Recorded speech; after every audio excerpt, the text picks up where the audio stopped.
Parce que, bon, ça a une durée de vie de 6 mois, une commission d'enquête. Hein. Donc l'essentiel des travaux, ce sont des auditions au Sénat et aussi quelques déplacements. Alors, donc c'est sérieux. Donc tout ce qui est dit est retenu, consigné dans un PV, voilà, ça fait foi et ça nous a servi un peu sur l'affaire Oudéa 4 ans plus tard, mais un peu.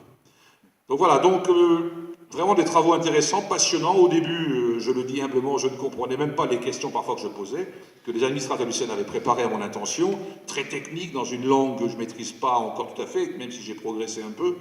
Mais au fur et à mesure qu'on avançait, la lumière se fait sur ce monde qu'on découvre, qui nous sort de l'austérité, de l'absence d'argent, et on se dit, quand même, il y a un autre monde, là, de l'autre côté du mur, il serait bien de s'y intéresser un peu. Alors on a fait 3 constats essentiellement. Évidemment les chiffres, notre ami les a rappelés, on va quand même les rappeler et les situer dans le contexte budgétaire de la France. Entre 60 et 80 milliards d'euros, effectivement, qui manquent chaque année au budget de la République pour faire fonctionner la société. 60-80 milliards d'euros, il faut ramener ça aux 300 milliards de recettes du budget de 2016 par exemple, à peu près la même chose cette année, et 370 milliards en dépenses. Donc tout le monde comprend d'emblée que le déficit vient de là, on dépense plus que ce qu'on a en recettes. Et donc 70, c'est exactement dans la fourchette 60-80 milliards d'évasion fiscale chaque année. Évidemment, on ne va pas régler ça en 6 mois, pas même 5 années, on ne va pas se mentir. Nous, on pense qu'il y a une génération de travail, mais il va falloir ouvrir le chantier d'urgence. Donc imaginez que par un coup de baguette magique, il n'y ait plus d'évasion fiscale, et bien il n'y a plus de déficit. Donc s'il n'y a plus de déficit, on change de logiciel, on regarde devant, on investit, on progresse. Mais aujourd'hui, ce qu'on entend depuis des années, et là Marie-France qui est maire, comme moi, Alain aussi, qui préparons, comme les élus dans cette salle, des budgets, et on s'arrache les derniers cheveux qui nous restent, enfin pas Marie-France, mais nous, pour essayer de boucler, d'équilibrer, on rabote surtout toutes les dépenses, les subventions, etc., parce qu'il y a l'austérité, parce qu'il y a la dette, et c'est dans ce carcan-là qu'on nous a enfermés depuis des années. Ça fait tâche. Donc on est allé à Jersey, on a rencontré des responsables politiques, on a rencontré des investisseurs, des banquiers, des financiers, et ils étaient un peu agacés par notre utilisation de l'expression paradis fiscal à propos de Jersey. Et ils nous reprenaient gentiment, mais ils disaient, écoutez, monsieur le rapporteur, nous ne sommes pas un paradis fiscal à Jersey. Nous sommes une place financière offshore internationale. Sur une carte de visite, ça a plus d'allure quand même. Voilà. Jersey, c'est 90 000 habitants. 25% des salariés de l'île travaillent dans l'industrie financière, c'est l'expression qu'ils emploient, pour produire 60% du PIB de Jersey. 60%. Avec 25% de salariés. Ils sont productifs, hein. Ils ne sont pas aux 35 heures. Hein. Ça, c'est pour la blague. Donc Jersey, on n'est pas un paradis fiscal, la Suisse non plus. L'accueil en Suisse a été un peu tendu, il faut le dire. Avant l'arrivée de notre délégation, c'était en juin 2012. On est allé le 21-22 juin. La presse faisait état de l'arrivée en Suisse de 3 parlementaires, 3 sénateurs de gauche, il y avait 2 socialistes et puis moi, et ils nous décrivaient comme des sénateurs français gestapistes. C'est le mot qui a été employé, je vous jure que c'est vrai. Je ne sais plus quel journal, des sénateurs français gestapistes. Vous voyez l'accueil chaleureux qu'on a eu de la part des autorités.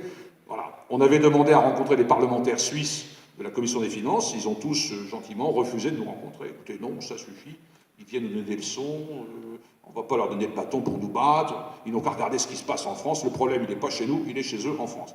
Donc ça s'est passé comme ça, donc on est allé en Suisse quand même, hein. On a été reçus, mais c'était pas très très chaleureux au niveau des officiels. Hein.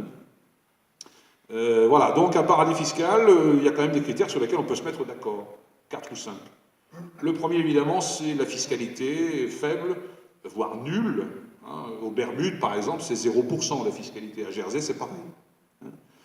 La Société Générale, deuxième banque française, a une filiale aux Bermudes qui a réalisé en 2013 un chiffre d'affaires de 17 millions d'euros avec 0 salarié. 0 salarié. Ça, c'est le bonheur absolu. Pas de salarié et du chiffre d'affaires. Franchement, que demande le peuple? Donc voilà un exemple. Donc, fiscalité faible ou nulle, bien sûr. Deuxième critère, alors eux, ils appellent ça confidentialité. En fait, c'est de l'opacité. On ne sait pas qui fait quoi au bénéfice de qui. À Jersey, par exemple, ce sont des spécialistes des trusts à Jersey.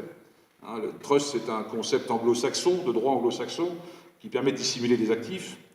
Ça vient du mot anglais, trust, c'est la confiance en anglais. Hein, et ça remonte à l'époque des croisades, nous a-t-on dit. quand les chevaliers partaient à Jérusalem conquérir le Saint Graal, ils confiaient leurs biens à une personne, un ami en qui ils avaient confiance, justement, hein, pour gérer leurs actifs au bénéfice de telle ou telle personne qu'ils auraient désignée. Donc il n'y a pas d'acte écrit, c'est du gré à gré. Là, je te confie mes biens, tu les gères au bénéfice de ma femme, de mon fils, etc. Et donc Jersey, c'est leur spécialité, c'est les trusts. Ils en gèrent des milliers et des milliers, qui peuvent contenir des tableaux, des chevaux, des yachts, des lingots, enfin des actifs qui échappent donc au fisc des pays d'origine des personnes qui veulent créer un trust à Jersey. Donc c'est l'opacité absolue. Eux, ils appellent ça la confidentialité. Le troisième critère, c'est, je parlais de connivence tout à l'heure, là, la connivence, elle est assumée, organisée. Les politiques à Jersey sont tous issus des fonds d'investissement, des gestionnaires de trust, des banques. Le monde de la finance est aux affaires politiques à Jersey. C'est comme ça que ça se passe. Et c'est au nom de l'intérêt général de Jersey, bien sûr. C'est surtout au nom de l'intérêt général de l'industrie financière, des banques et compagnie. Donc là, c'est organisé. Il n'y a pas de droite, il n'y a pas de gauche à Jersey.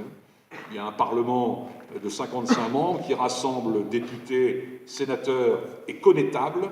Les connétables, c'est les maires, l'équivalent des maires chez nous. Il y a un petit côté moyenâgeux à Jersey. J'ai rencontré le bailli de Jersey, par exemple. Je n'ai pas rencontré Robin des Bois, mais j'ai rencontré le bailli de Jersey. C'est une magnifique demeure, etc. Ça faisait un peu les visiteurs, vous voyez, ça faisait un peu cette ambiance-là. Mais voilà, une vieille tradition moyenâgeuse à l'anglo-saxonne. Voilà. Et donc là, c'est organisé. Et puis, le quatrième critère, c'est au niveau juridique, de très grandes facilités pour créer une société, ouvrir un compte, un trust. On ne vous demande pas trop de comptes, quoi. Hein, voilà, c'est très facile. Ça peut même se faire à partir de cet appareil. Hein, j'ai fait l'expérience une fois, enfin, je ne suis pas allé jusqu'au bout, rassurez-vous, mais vous pouvez, à partir d'un site qui s'appelle SFM Offshore, créer une société aux îles Vierges britanniques, par exemple, ouvrir un compte en banque, vous remplissez le petit questionnaire, et en 48 heures, c'est fait. Alors, je me suis arrêté, évidemment, je ne suis pas allé jusqu'au bout, mais j'ai été relancé à plusieurs reprises par la société. Au début, il me disait, Monsieur Bocquet, nous avons bien pris connaissance de votre nanana, nous vérifions que cette société n'existe pas déjà. Voilà, le lendemain, ils m'ont répondu, très bien, vous pouvez créer la société, elle n'existe pas, vous avez choisi les îles Vierges britanniques, envoyez-nous une photocopie de votre passeport et la somme de, je crois, 2000 € à l'époque c'était. Tout ça en 2-3 jours. Évidemment, je n'ai pas répondu. Autrement, vous imaginez le scandale. Le sénateur Bocquet, titulaire d'une société offshore aux îles Vierges britanniques. Putain, je ne fais pas le... Voilà. Et donc, je suis relancé. Et le troisième message de relance, c'était « Cher Eric ». Je vous jure, j'étais devenu cher, je faisais déjà partie du cercle. Et depuis, quand je consulte régulièrement mon iPhone ou mon iPad, j'ai des petites pubs SFM Offshore régulièrement qui se rappellent à mon bon souvenir. C'est impressionnant, hein. Ça nous amènera à la dernière question qu'on abordera tout à l'heure. Voilà, donc c'est ça, les critères d'un paradis fiscal. Alors il faudrait qu'on se mette déjà d'accord là-dessus, parce que la liste des paradis fiscaux, elle n'est pas unique dans le monde. Sur la liste française, il y a eu 9 territoires dessus. Sur la liste européenne, il y en a 30. La liste du GAFI, il y en a encore d'autres. Bref, on n'est même pas tous d'accord sur la localisation et la définition d'un paradis fiscal. Donc c'est une faiblesse, ça, dans la lutte contre l'évasion fiscale, bien sûr. Voilà, donc ça, c'est les critères qui permettraient de définir clairement un paradis fiscal. Alors, un peu de géographie pour terminer. Il y a une 50aine de territoires dans le monde qui sont des paradis fiscaux, qu'on peut considérer comme tels. 3 zones, en gros, la zone Caraïbes-Amérique, qui fourmille de paradis fiscaux, les petits confettis de l'ancien Empire britannique, à l'époque où le soleil ne se couchait jamais sur l'Empire britannique. C'est Kipling qui a dit ça un jour, pour vous dire, le temps de la grande époque victorienne, hein, un quart de l'humanité, enfin bref. Donc ça, c'est resté des territoires indépendants, entre guillemets, mais pas trop. Îles Vierges britanniques, les Caïmans, les Bermudes, les Bahamas, tous ces petits territoires-là où on voit souvent des yachts que vous voyez sur la Côte d'Azur immatriculés dans ces territoires-là. On se demande pourquoi, ben, c'est pour ces raisons-là, fiscales, tout simplement. Aux îles Caïmans, par exemple,